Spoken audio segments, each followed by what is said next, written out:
За гişүүдтэй өдрийн мэнд хүргье. За стандартчлал техникийн зохицуулалттай холбоотой энэ хууль бол их чухал хууль байгаа. Гэхдээ энэ дээр яг энэ хуулийн хэрэгжилтийн үр дүнгийн судалгааг хэрхэн яаж ямар салбараар хийсэн бэ гэдгийг хамгийн түрүү сонсомоор байна. Хөнгөн үйлдвэрлэл, хүнд үйлдвэрлэл, үйлчилгээний салбар, иргэд, мэргэжлийн холбоотууд. За тэндээс ямар санал дүгнэлтүүд гарсыг сонсомоор байна. Ягаад тэгэхээр стандарттай холбоотой асуудал бол өөрөө дандаа ардаа эдийн засгтай холбоотой байдаг. Одоо бид нар ISO 9001-ийг нэвтрүүлэх, ISO 22000-ыг нэвтрүүлэх хоёр шал өөр. Энэ манай стандартын сууж нэмжилцэг байх. Шал өөр асуудал. Тэгэхээр ард нь дандаа эдийн засгийн дагаж явдаг. Тэгэхээр амсаахан сайд энэ дээр бас сүүлийн 2-3 жил ажилласан баг гэж би бас бодож чинь зүгээр. Хөө гишүүний хувьд. Тэгэхээр бид ингээд стандартыг ингэж хатуу тавих тусам манай эдийн засаг ямар байгаа вэ? Манай аж үйлдвэрийн салбар ямар байгаа вэ? Үйлчилгээний салбар чи ямар байгаа вэ? Тэн зохицохгүй. За дараагийн асуудал. Бас нэг харамсалтай юм байгаа даа. Уул энэ хууль ингээд 3 удаа шинжилсэн байгаа даа. Тэгээд нэг юм ингээ авч яваадсан байхгүй. Стандартыг сонгон хэрэглэх баримт бичиг гэдгийг авч яваадсан. Тэгээд энэ дэр болохоор энэ шинжилсэн хариулга дээр стандартыг иргэн хуулийн этгээд дагаж мөрдөх баримт бичиг байхаар тусгаж чаддаг. Тэгээ энийг айгүй тодорхой хэлээд өгчмөр байгаа. Тэгжээж нөгөө гадны хөрөнгө оруулагч нар чинь, дотоодын хөрөнгө оруулагч нар чинь үйлдвэрлэлийн салбарт, үйлчилгээний салбар шинээр орж ирэх гэж байгаа хүмүүсийн аль стандартыг бариад байгаа гэдгийг харах хэрэгтэй.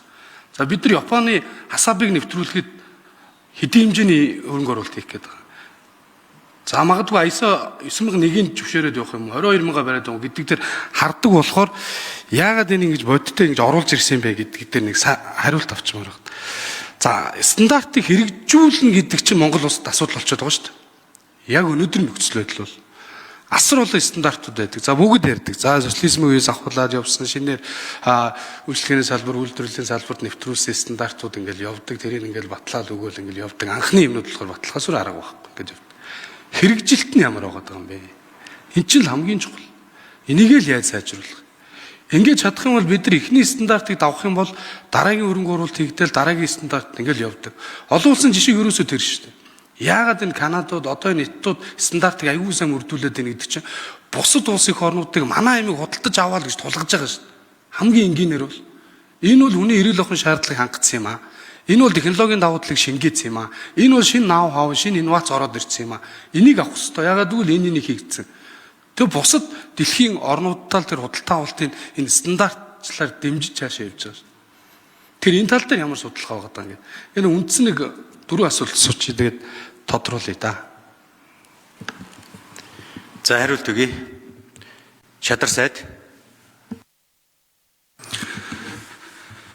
За стандарт бол одоо өөрөө сая очроод гişүү зүгээр ер нь бүтээгдэхүүн үйлчлэгээний аюулгүй байдал цаашлаад энэ үндэсний аюулгүй байдал за тэгээд найдвартлаа сэтгэл ханамжийн одоо үндэс болдог гэдгээрээ бид нэр асуулт хандаж энийг бас нэлээд тийм зоригтой өөрчлөхгүй болвол яг өнгөрсөн хугацаанд одоо энийг шаардчих юм бол хөрөнгө оруулалт нь байхгүй учраас за яг хөө тэгсхийгээд яваг за энийг хийчих юм бол энэ компани чадахгүй учраас за тэгэл нэг орондоод яв гэсээр байтал эргээд хүнд ч итгэл энэ нийгэмд хэрэглээний талаас бүтээгдэхүүн үйлчлэгийн талаас бараг байхгүй болчлоо гэж. Мэдээж одоо бүгд хар зүйл болохгүй зүйл байхгүй гэж байгаа биш. Стандарт шаардлага хангаж байгаа олон үйлдвэр аж ахуй нэг дотоод гадаадын одоо аж ахуй нэг үйлдвэрүүд байна, үйлчлэгээнүүд байна. Чадах хятгаараа л зүтгэж байна. Тэгвэл энэний цаана бол өөрөө энэ эдийн засгийн үр дагавар мэдээж байгаа. Тэгвэл бүтээгдэхүүн үйлчлэгээ чанар буурах итгэл одоо сулрах нь иргэдэд хохиролтойгоос хажуугаар бизнест хохиролтой байх уу эсвэл стандартаа мөрдөөд зах зээлээ тэлээд илүү урт хугацаанд тогтвортой хэрэглэгчдийн одоо итгэл үнэмшилд нийцсэн бараа бүтээгдэхүүн сэтгэл ханамжуудыг бий болгодог үйлчлэгээ байх уу гэдэг талаас бизнес нь ч бодох ёстой, аж ахуй нэгжинд бодох ёстой. Нэгдүгээр төрийнх нь ч бодох ёстой. Хоёрдугаарт бол энэ судалгаа шинжилгээний ажлыг бол ер нь бүх салбарын оролцоотой бид хэсэг хэсгээр өнгөрсөн 2 жилийн хугацаанд 21 аймаг нь үндэсний хэмжээнд зохион байгуулсан. За худалдаа аж үйлдвэрийн танхим тэгээд төрийн бус байгууллагууд одоо ихэд яг энэ стандартын хуулийн шинжилт хэрэгжилтээр одоо энэ Канада бид Англи бүгд найрамд хятад ард улс за тэгээд бусад одоо энэ хөгжингүү улс орнуудтай хамтарч ажиллаад өнөөдөр ихэд одоо энэ хөгжингүү улс орнуудын яг энэ чиглэлийн 2 зөвлөх эрдэс стандарт хэмжлэгчийн газар дээр энэ шинжил өөрчлөлттэй холбоотой олон улсын стандартад нийцүүлэх үндэсний онцлогтой уялдуулах энэ ажлуудаа хийгээд явж байгаа. Сая хэллээ энэ бүгдээр методоор тусч байгаа манай өөрсч ер нь хөгжингүү улс орнуудыг хөгжсөн нууц биш нууц нь өөрөө стандарт. Тийм учраас бид Герман стандарт гэж ярьдаг, Японы стандарт гэж ярьдаг, бүр Америк стандарт гэж ярьдаг, урд хойд өршүүдийн стандартыг ярьдаг. Тэгсэн мөртлөө өөрсдөө тэрийг шаардж чаддгүй, хангаж чаддаггүй явсаар угаад өршөлдөх чадваргүй болж байгаа. Бүх одоо эрсдлүүд бий болцсон, алхаж байгаа газар, амьсгалж байгаа агаар, амьдарч байгаа орон сууц, ажлын байрнаасаа эхлээд бүгд эргэлзээтэй болчиход байгааг л одоо энэ тогтолцоо хамтын ажиллагаагаар иргэдийн оролцоотой өөрчлөлий гэж ингэж л одоо яваад байгаа нь л дээ. За нэмэлт хариулт өгье. 4-р энэ дэр. За үр нөлөөллийн үнэлгээнд дээр бол энэ бол маш тодорхой хэлсэн. Одоо нэр томьёо буюу одоо хуулийн ойлголтыг бол одоо олон нийтэд ойлгомжтой болгож өөрчлөх шаардлагатай. Чиг үүргийн давхардлын асуудал гарч ирсэн.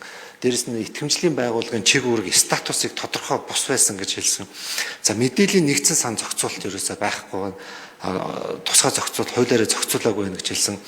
За тохирлын үнэлгээний байгууллагын одоо наривчилсан асуудал байхгүй байна. За салбар дундын зохицуулалт нөгөө техникийн хорооны гишүүдийн хэлээд байгаа техникийн хорооны асуудал бол энэ дээр бас тусгагдаж өгсөн гэдгийг хэлье.